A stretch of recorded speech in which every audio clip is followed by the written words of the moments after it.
संतरे बेचने वाली बूढ़ी अम्मा की कहानी, जिसके पास एक नौजवान लड़का हमेशा आता, हमेशा संतरे खरीदता और खरीदे हुए संतरों में से किसी एक को, उसकी एक फाक को चखते हुए कहता, अम्मा देखो ना, ये तो कम मीठा है।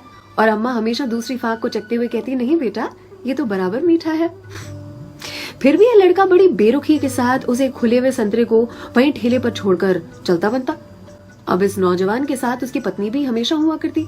एक दिन पत्नी ने पूछा, ये जो तुम हर बार अम्मा के ठेले पर पहुंचकर नौटंकी शुरू कर देते हो, ये संतरा तो कम मीठा है, ये संतरा तो कम मीठा है।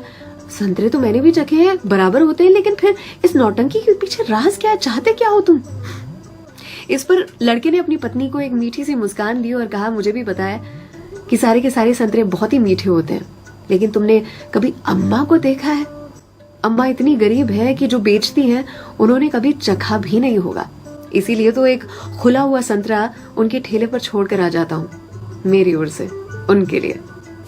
अम्मा के बाजू में जो सब्जी वाली थी, उसने एक दिन कहा उनसे, आपको पता है ये जो सरफिरा आपके ठेले पर आता है संतरे खरीदने के लिए, इतनी चिकचिक करता है आपसे कि आप नाप तोल में उसे ज्यादा संतरे दे देती हो। इस पर अम्मा ने कहा कि वो कभी मुझसे संतरे की मिठास पर चिकचिक करता ही नहीं है, वो ये चिकचिक करता है मुझे संतरा खिलाने के लिए, एक छोड़कर जाता है। क्या मुझे पता नहीं है? उसकी चिकचिक में भी उसकी प्यार की मिठास नजर आती है। वो कहते हैं ना कि मेरे हिस्से से ज्यादा तूने मेरी थाली में परोसा है, कितनी भी मुश्किलें दे ऊपर वाले, मुझे तुझ पे भरोसा है।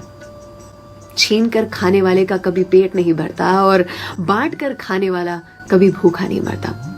अगर कोई ऐसा दिखे, उसकी मदद जरूर से करे, इसी को तो कहते हैं जियो दिल से।